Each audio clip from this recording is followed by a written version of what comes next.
en la manera en la que los filósofos lo suelen hacer. Entonces yo aquí dije, vamos a ver.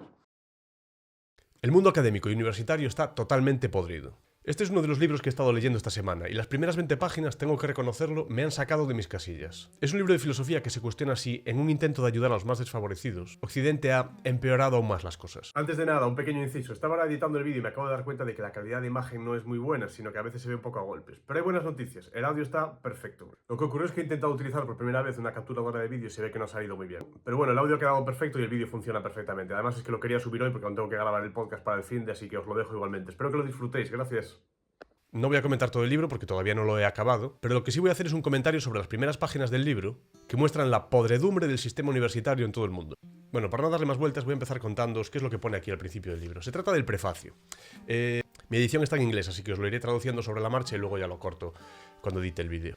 El autor nos cuenta que el 3 de abril de 2016 su mujer y él invitaron a una serie de amigos a cenar. Entre los invitados estaban Holly Smith, una importante filósofa y ejecutivo del Departamento de Artes y Ciencias de la Universidad de Rutgers; Jeff McMahon, uno de los filósofos líderes en cuanto a la ética del asesinato y de la teoría de la guerra; Alvin Goldman, ampliamente reconocido como el más importante filósofo del conocimiento vivo; Derek Parfit, ampliamente conocido como el mejor filósofo moral vivo; Angus Deaton, ganador en 2013 del Premio Nobel de Economía por su trabajo en el desarrollo internacional; y Patrick Byrne, un billonario fundador de Overstock.com, que ha sido varias veces llamado la persona más odiada de Wall Street. Bien, una cena del copón, una cena con unos invitados de lujo.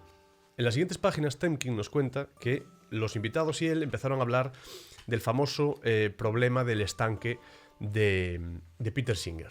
Bien, el problema del estanque básicamente es el de que pasas por al lado de un estanque con un niño que está allí ahogándose, tú tienes unos zapatos nuevos y se plantea si deberías ayudar a ese niño y arruinar tus zapatos o si no deberías ayudarlo para preservar esos zapatos tan buenos y tan caros que tienes. Y se suele decir que la mayor parte de la gente siempre responde que es más importante salvar a ese niño que preservar tus zapatos. Sin embargo, lo que viene a decir esta gente utilitarista como Peter Singer es que a ese niño lo ayudarías porque lo estás viendo, lo tienes delante y crees que su vida vale más que esos zapatos. Pero cuando tú te compras esos zapatos y el niño que lo está pasando mal o que necesitas ayuda está, por ejemplo, en África, no sientes ese dolor como tan cercano y sigues prefiriendo comprarte tus zapatos antes que ayudar a ese niño. Bien, el caso es que hay un momento donde Temkin nos dice que uno de los invitados, en concreto el ganador del premio Nobel, el que está más, digamos, más ligado a la economía, dice que el ejemplo ese de Peter Singer no solo no es válido, sino que habría muchas objeciones que hacerle, ¿no? Y entonces empieza una especie de debate. Bien, al parecer, parte de las objeciones que el hombre se hacía eran que normalmente los casos de ayuda o no ayuda, etcétera, son mucho más complejos que los que se plantean en un ejemplo como ese. Entonces el autor nos cuenta en determinado momento, dice: "That night I couldn't sleep". Esa noche no pude dormir, nos dice. Di vueltas y estuve pensando toda la noche sobre el ejemplo del estanque de Peter Singer, preguntándome si realmente el salvar a un niño que se esté ahogando implica necesariamente que nosotros también deberíamos donar a agencias internacionales como Oxfam, por ejemplo. Empecé a pensar en las diferentes variaciones del ejemplo de Peter Singer, muchas variaciones. Estuve toda la noche pensando en esas variaciones. No pude dormir en toda la noche, dice. Mi mente estuvo dando vueltas y vueltas, generando un escenario y después otro y otro, diferentes posibilidades en la manera en la que los filósofos lo suelen hacer. Entonces yo aquí dije, vamos a ver. Es que yo entonces no entiendo. Vamos a ver.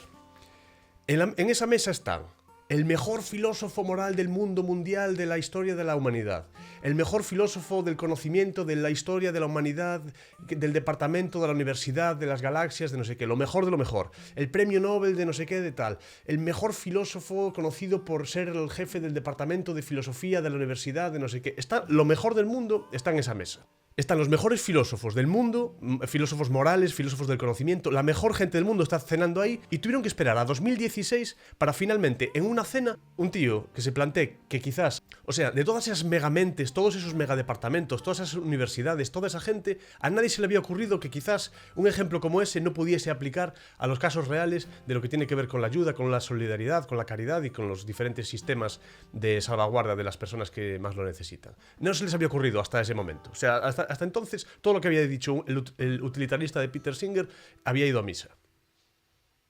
Aquí falla algo, ¿no? O entonces todo lo que haya dicho Peter Singer en el siglo pasado nos lo comemos con patatas y todos los departamentos van a decir que sí a todo el mundo y todo el mundo empieza a tener un enfoque utilitarista de las cosas. ¿Pero esto qué es? ¿Yo cómo puedo leer las primeras 20 páginas de un libro y que supuestamente las mejores mentes del mundo en lo que se refiere a lo moral, a la teoría del conocimiento y a todo eso, nunca se habían planteado si quizás el problema del estanque de Peter Singer era demasiado simple como para... Pero estamos en serio, vamos a ver, ¿quién es el Peter Singer este? ¿Qué pasa con este tío? Bueno, él es un utilitarista. Entonces, el ejemplo este del estanque, tranquilamente, muchas veces se refuta. Por ejemplo, la gente pone ejemplos como el de que tú llevas en la mochila 5 iPhones que te acabas de comprar, que puedes vender por 6.000 pavos, y vas a y pasas por al lado de ese estanque, el niño está ahogándose y tienes la mochila atada de una manera que te llevaría demasiado tiempo desatártela y no puedes, y si saltas no te la puedes quitar. Entonces, si saltas al estanque a salvar al niño, se estropearían esos teléfonos. Entonces, según la visión utilitarista, tú no deberías salvar, literalmente lo afirman así, tú no deberías salvar a ese niño porque con los 6.000 y pico pavos que podrías conseguir por esos teléfonos podrías salvar a 5 niños en África, ¿no? De la manera que sea, a través de la organización que sea. Bien, sin meterme a fondo en el tema este del utilitarismo, yo una forma en la que me gusta explicar estas cosas es que lo que ocurre con esta gente que suele ser súper estatista y la razón por la cual justifican estas posiciones utilitaristas, muchas veces ligadas, ya digo, a estas universidades, a los estados, a la financiación de los estados, etc. La trampa está en poner la caridad, la solidaridad, la ayuda lo suficientemente lejos como para que tengamos que delegar en algún organismo intermedio que nos robe el dinero, que nos extraiga rentas y que ayude por nosotros. Es esa cosa que comento siempre yo de que el Estado y las élites extractivas nos sustraen nuestra capacidad de ser virtuosos, nos sustraen parte de nuestro virtuosismo, parte de nuestra caridad en potencia, digamos. Cuando los problemas ya no ocurren en nuestro entorno, en nuestra pequeña comunidad, sino que ocurren en la otra punta del país y para que se solucionen nos tienen que robar parte de nuestro dinero para que ayuden a esa gente que nosotros no conocemos, de pronto uno ya, si a ti te quitan la mitad de lo que has ganado al año, tú ya no sientes que con el resto debas ayudar al resto de personas de tu comunidad. Entonces, las personas de tu comunidad y las personas de aquella otra comunidad que está en la otra punta del país, gente a la cual tú no conoces, ¿qué tienen en común? Tienen en común al papá que se encuentra encima de todos nosotros, que intenta obrar de manera justa y darle a cada uno lo que es suyo y tal. Al final es una manipulación psicológica para crear una necesidad donde no la había. Y de haber una necesidad, siempre es una necesidad local, que es una necesidad en relación a las personas de tu comunidad. Primero en los núcleos familiares, amistades cercanas, familia extensa, vecindario o aldea, y luego de ahí pues se puede ir ampliando hasta donde cada uno quiera ayudar, pero lo más inmediato siempre es uno. Lo hemos visto en estos casos, estas semanas anteriores, con lo de la Dana y todo eso. Es la gente al final la que responde. Hay una inundación, es el vecino el que baja a ver echarte un cable. La policía, las autoridades, el ejército, siempre va a llegar tarde, siempre va a llegar tarde. Es que no es cuestión de que sean más o menos eficientes los políticos, es que aunque fueran perfectos, no podría hacerse. Siempre eres tú el que tiene que ayudar en primer término. El que cuando hay un atropello, cuando hay un atraco, cuando hay tal, es la gente la que tiene que hacerlo. El resto siempre va a llegar tarde. Y la excusa siempre es que como llega tarde es que no hay suficientes recursos, entonces hace falta más dinero, hace falta que nos robéis más todavía para tratar de ayudar mejor. Es imposible, es la gente la que ayuda, Pues en estos casos es lo mismo, se trata de poner los problemas suficientemente lejos como para que para movilizar la ayuda haga falta un organismo intermedio que te sustraiga rentas, que te extraiga rentas y con esas rentas vaya a ayudar a esas otras personas. El viejo truco del almendruco. En fin. Estas primeras 20 páginas me cabrearon un montón por lo que os digo, porque se supone que son las mejores mentes del mundo, que están en los mejores cargos de las mejores universidades, la filosofía moral, filosofía del conocimiento, etc. Y pareciera como si hasta ese momento nunca se hubiesen planteado la legitimidad del ejemplo de Peter Singer. Me niego a aceptar eso, no puede ser. No puede ser que gente tan potente y con tanta prevalencia académica no se haya planteado eso en ningún momento. Pero bueno, seguimos con Peter Singer, ¿no? Utilitarista y tal. Vamos un momento a la Wikipedia. Otros de los enfoques de Peter Singer. Dice, así comienza esta obra... Es un extracto esto de la Wikipedia. Así comienza esta obra con el análisis de una comparación realizada por Thomas Taylor contra Mary Wollstonecraft en el siglo XVIII. Esta Mary Wollstonecraft es una de las digamos, cabezas más importantes de la tradición feminista. Según Taylor, si el reconocimiento de Wollstonecraft en defensa de los derechos de la mujer eran correctos, entonces también las bestias, los animales, deberían poseer derechos. Taylor creyó haber reducido al absurdo la tesis de Wollstone y Singer ve en el análisis una implicación lógica. El modus tollens de Taylor es el modus ponens de Singer. Singer dice que precisamente el propio Peter Singer acaba comparando los derechos de las mujeres con los derechos de las bestias, con los derechos de los animales, lo cual es un poco sus. ¿Qué ocurre? Claro, él lo que dice es que precisamente en ese contraargumento se probó que tanto las mujeres como los animales deberían tener esos derechos. Pero a mí lo que me fascina es, y yo creo que esto es la clave, es que gente como esta, al final, lo que muestran es que hay una serie de personas, en este caso varones además, que están como por encima de otras personas y depende de ellos el que las mujeres tengan derechos o no. Es que es esta aproximación que digo yo siempre, haré algún vídeo sobre eso, un poco por meter el dedo en el ojo, ¿no? El problema de los enfoques estos de la democracia, de que te dejen votar o no, las mujeres no tenían derecho al voto, pero ahora sí, bueno, votaban los hombres porque eran los que tenían que hacer la fiscalidad. Sabéis que había esos grupos de resistencia a los impuestos en Inglaterra, porque las mujeres no podían votar, sin embargo, tenían que hacer la declaración de la renta a través de sus maridos, y sí que tenían que pagar impuestos. Entonces decían, bueno, si me cobra usted impuestos, al menos déjeme votar, ¿no? Entonces querían como el voto y tal. Pero siempre era una cosa, prácticamente, eso como de, digamos, como de élites. ¿Cuál es el problema? Que para que a ti te dejen votar, el que te dejen votar incluye precisamente eso, que te dejen votar, se te tiene que dejar votar. ¿Quién es el que te deja votar? ¿Quién es el que te permite votar? Dentro del propio paradigma de que se te permita votar, tiene que haber alguien que te dé ese permiso. Y el engaño está en eso, el engaño está en que no, son normas que nos damos todos, nos dimos la mano, el contrato social, Rousseau. Es mentira, no hay nada de eso. Son unas élites que de pronto te dejan votar para que creas que puedes como jugar a cambiar el sistema, votar este partido o este otro. Es una mentira, como un piano. Ese es el tema. No, ahora las mujeres pueden votar, les dejamos votar. Bueno, pero ¿quién le deja votar? Porque siempre se pone el peso como si fueran todos los hombres los que no dejaban votar a las mujeres. Que es un engaño eso.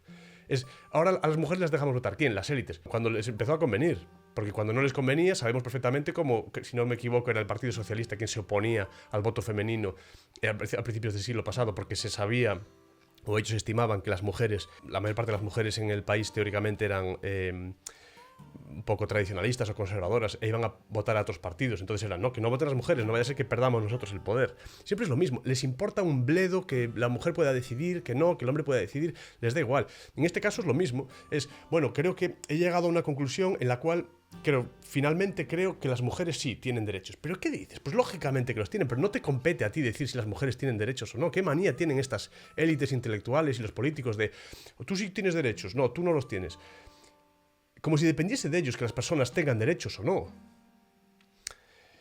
Bien, pues básicamente era esto, era un comentario rápido al respecto. Me sorprendió mucho que hablando de una cena en la cual las mayores mentes, los mejores filósofos, los más afamados, los más aclamados, con mayores premios, el reconocido como el filósofo moral más importante del mundo, de pronto utilizan un ejemplo de Peter Singer, afamadísimo y súper establecido, etcétera, pero yo no compro sus argumentos. De pronto se plantea el autor, bueno, nos pone aquí un libro, nos hace un libro de 400 páginas de pronto, porque, oye, se planteó que quizás no es tan fácil como que si yo dono dinero a Intermon Oxfam, de repente África va a ser un sitio muchísimo mejor, que a lo mejor generas relaciones de dependencia, que a lo mejor estás dándole dinero a una especie de jefe feudal que hay allí armado, que a lo mejor tú has estado financiando guerras sin quererlo, que a lo mejor precisamente dando una ayuda pecuniaria generas una relación de dependencia permanente que mantiene a esa gente siempre por debajo de ti y que de hecho es una herramienta moral una herramienta moral, política y económica para generar una especie de dependencia permanente y tener a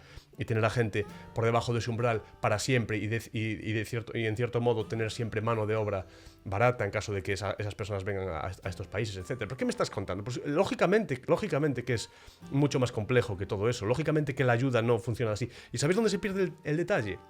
En la distancia. Por eso insistimos eso, en lo de la vuelta a lo local, en la vuelta a la pequeña comunidad. Primero, la familia, los amigos, el barrio, o si no es un barrio, pues una aldea, la zona, la gente con la que tú interactúas, la gente que tú conoces. No, voy a ayudar a un chino que está en el otro. ¿Pero cómo vas a ayudar tú? Para que tú hagas eso, tiene que haber un organismo intermediario. Me da igual que sea Oxfam o que sea un estado. Si es un estado todavía peor, porque encima te lo hacen por la fuerza, ni siquiera te puedes resistir. Para que tú ayudes a esa persona que está en la otra parte del mundo, tiene que haber alguien que haga de intermediario, que se quede con una parte y ayude a ellos. Tú no sientes que hayas ayudado, ellos se apuntan el tanto, se ponen la medalla y entre tanto viven de P madre con el dinero que te han robado y las sobras pues quizás sí vayan allí y se las den, pero se las darán seguramente creando una red clientelar o creando una relación de dependencia, una dependencia perenne para no dejarla a esa gente salir del hoyo nunca, que es lo que hacen los pimps con en la trata de blancas, y es lo que se hacía con la apropiación originaria, es lo que se ha hecho mil veces. Es generar una necesidad, una escasez artificial para que de repente pases a depender de ellos y ellos vengan a solucionarte el tema. Es decir, te rompo las piernas y te vendo las muletas o la silla de ruedas. No funciona así. Bueno, cuidado con estos utilitaristas, cuidado con esta gente. Leeré el libro, es un libro seguramente interesante. Al final es un libro que viene a mostrarnos a una persona que abrió los ojos en determinado momento. Una persona que dijo, bueno, quizás no sea todo como me han enseñado. Quizás estas visiones utilitaristas, estatistas, centralistas, que todo lo llevan a que las cosas se solucionan subiendo impuestos para que las élites vivan de futismoder, y ellos en las universidades también viviendo de lujo, siendo el mejor filósofo moral del planeta, del mundo mundial, del sistema solar, de la galaxia, el mejor filósofo de la ciencia del mundo mundial de la galaxia, y nunca siquiera se han planteado que la realidad es infinitamente compleja y que los procesos de abstracción en filosofía, la mayor parte de las veces, procesos de abstracción como esos ejemplos que utiliza Peter Singer, lo que hacen es dejar la textura, el detalle de la realidad totalmente fuera.